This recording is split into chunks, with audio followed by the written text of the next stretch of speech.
This is a story of Victoria, a tale from the distant past.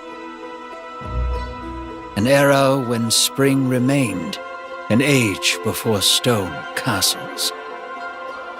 A time when a girl made friends with two crimson dragons. One of them was greedy, but the other was true and brave. Both swore for eternity to protect her beauty and grace.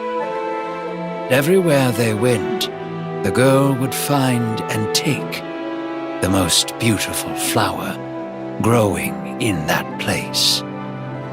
Then one day came when the greedy one exclaimed, "Grant me a gift, should you call yourself my friend."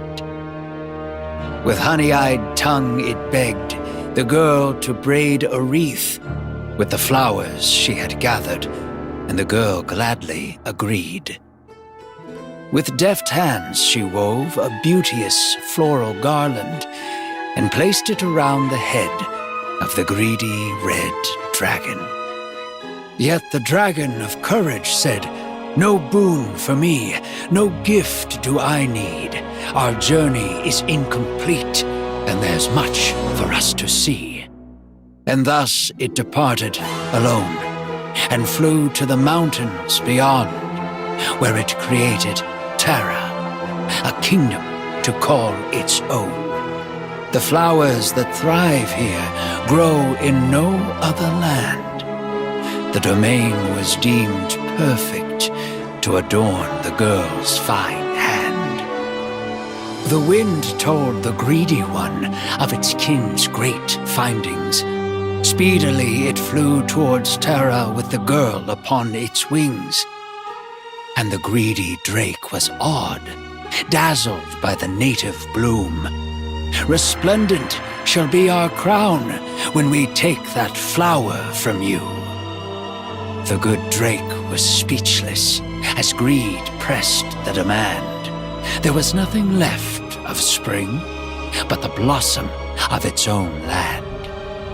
Long battled the dragons, a feud of naught but woe, but greed emerged triumphant. The flower was then bestowed. Though the blossom suffered wounds and several petals were shed, it became the brightest jewel upon the greedy dragon's head.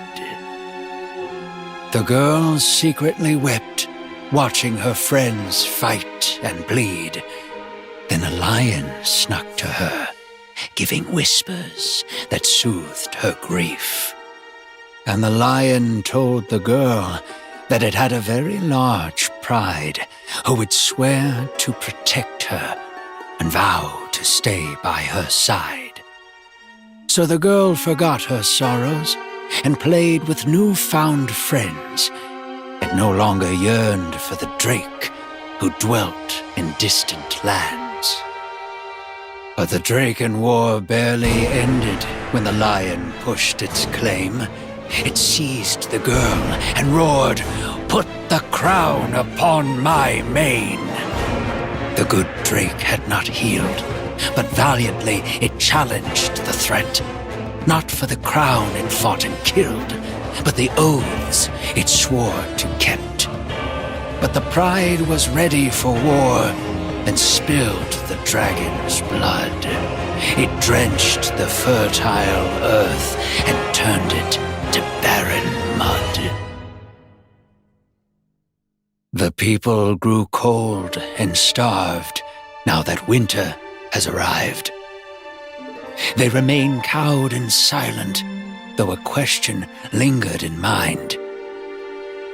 Is it gone, our crimson dragon who lives beyond the peaks? Is it gone, O virtue's guardian, the one with no greed?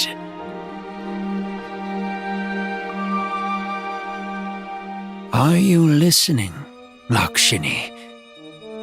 Can you and will you answer that question for us?